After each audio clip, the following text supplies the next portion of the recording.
Hi, I'm Ingrid Maynard, and you're listening to The Sales Revolution.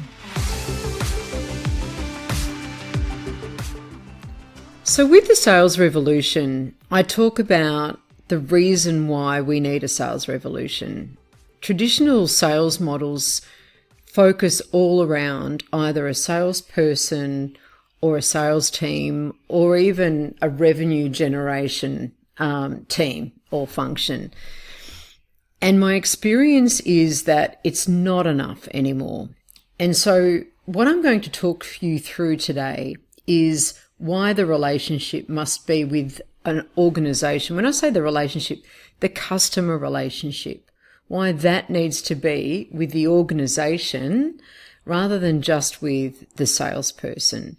Now, some of that kind of sounds like common sense, and we kind of know stuff, and yet we can know stuff and not actually take action that's in line with what it is that we know. So I have 5 areas that I'll talk you through in today's episode. The first reason why we need a stronger relationship from the customer with the organization is because it actually strengthens and fortifies, almost builds resilience in that relationship that we can't get if the relationship's just a one-to-one, person-to-person relationship.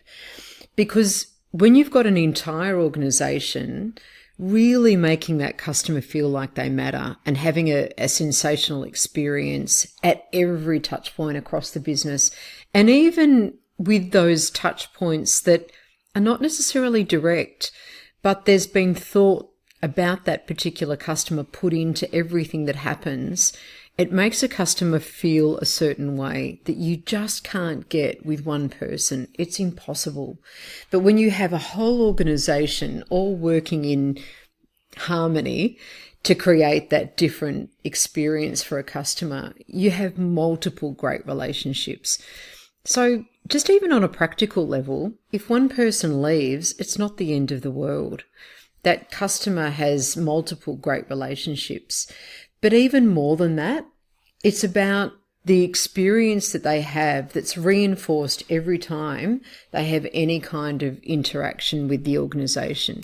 And that might be non-personal.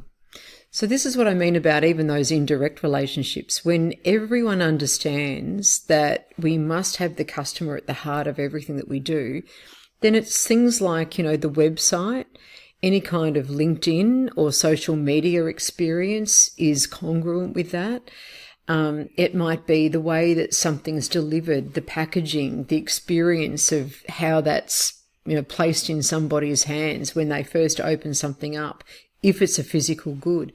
If it's a service, it might be that people, even in accounts, even in finance, in customer service, in the warehouse, in HR, in anywhere else in the business that I have an interaction with, it's a similar experience. It's obviously appropriate for that function, but it's the same feeling that I get as a customer whenever I'm engaged with that organization.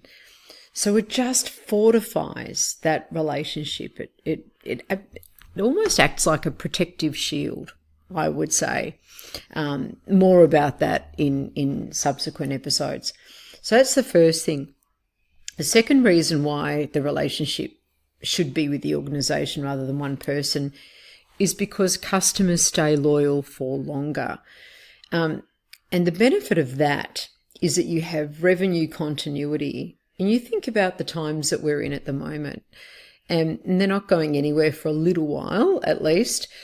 For organizations who are trying to plan, we've got shorter planning cycles because of that uncertainty around so many things that are going on at the moment, not just economically, but there's, political unrest, in other parts of the world that affect things like supply chain, international interactions, those sorts of things. So there's a little bit of uncertainty going on, and that can mean that organizations start to shorten their long-term planning cycles. So instead of having 5-year plans, They have, 2-year plans as a long-term strategy, for example, because they can kind of think that they can predict a little bit more easily in a shorter time frame rather than those long-term time frames.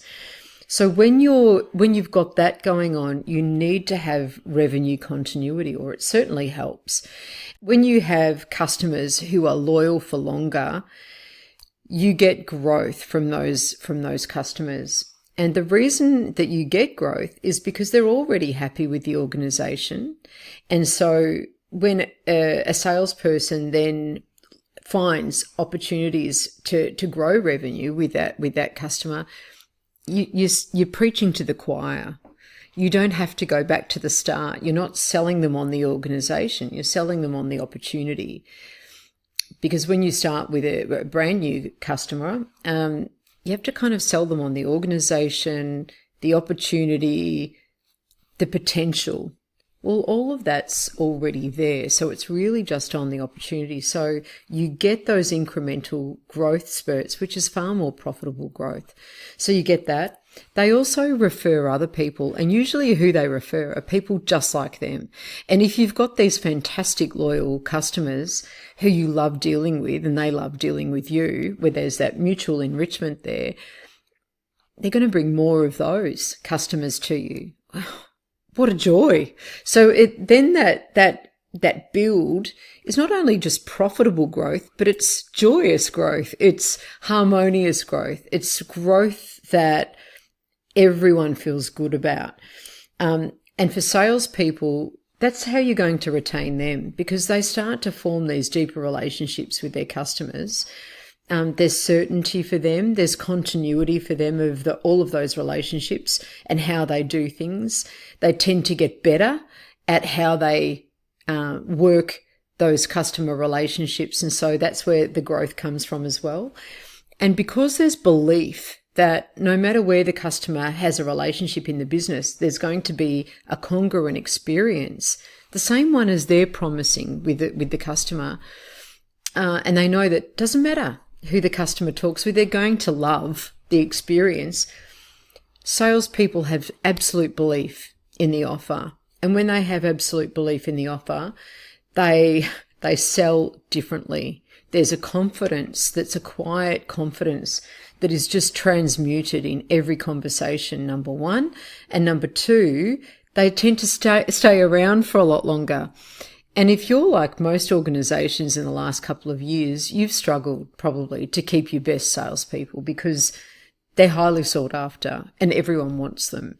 And they tend to move, they have in the last couple of years tended to move at the highest price tag. And why wouldn't they? Of course, I understand that, unless they absolutely love and believe in the organization that they're working in. So it really has those benefits as well. So you fortify your customer base. Customers stay loyal for longer, which has opportunities for profitable growth and great outcomes with your sales team. I've talked about profitable growth there, but what comes in stays in. And I talk, and I have just talked then about, customers coming in and staying in, but sales coming in and staying in and then growing. Salespeople coming in and staying in and then growing in their capacity, growing in their capability, growing in the revenue that they produce.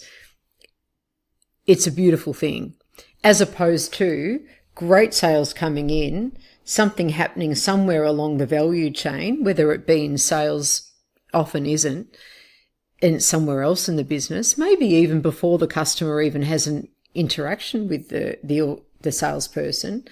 It might be a website, for example. It might be a communication sent to them. But if there's incongruence and it's not a pleasant experience, customers can fall out the other side. And when you've got that, that's a very expensive way to use a sales team, and it's a very expensive way of doing business, because all of your profit, first your margin, but all of your profit goes down the gurgler. And that's why you need to really plug those holes all the way along the value chain in the organisation, because it's not always sales. But they'll get blamed for it, won't they? They'll get blamed for it. The fourth benefit is that you create an organisation that's in a league of its own. When you do this sort of stuff, the organisation becomes itself exponentially because it's radiant. All of a sudden, you've got the whole organisation treating customers like they matter. You fortify that with all of the routines, systems and standards that you operate under, and then you create a magnetic organisation, which is the third phase of the sales revolution. And that is where mutual enrichment comes in, when you're creating this community across the business ecosystem of like-minded suppliers, like-minded stakeholders, where it's almost difficult to tell where the customer ends and the organisation begins, because they kind of belong to each other. And that's not airy-fairy. It's very practical. It makes a lot of business sense. It's commercial. But it needs to be a decision that an organisation makes, particularly at leadership and then across the organisation. So when you become in a league of your own and others can't reach you because you're uniquely you, you become impossible to replicate. People might do the same service as you, produce the same products as you. They might even copy some of your marketing. They might even poach some of your people. But if you've got this really magnetic organisation, there's a secret sauce that only you can provide. And that's the experience of that mutual enrichment that you do your way. That's special. That is really special. And that's something that I work with my clients to cultivate. And then the final one is that the customers, then it goes beyond loyalty. What they do is they begin to feel so much like a part of the organisation that going anywhere else is unthinkable. So they become impervious to competitors, regardless of things like price or newness or sexiness, or it might be, something that even that you've done wrong as an organisation. It won't be the end of the world. In any relationship, things will go wrong. It's how you deal with what goes wrong that really matters. And when you've got that kind of special organisation that's plugged all of those holes around its engagement with customers, a customer knows that they're really loved at its most fundamental level. And why would you want to transfer anywhere else? It would just feel like a cheap imitation. There's a lot of benefits to becoming a magnetic organisation, and the sales revolution is how you do it.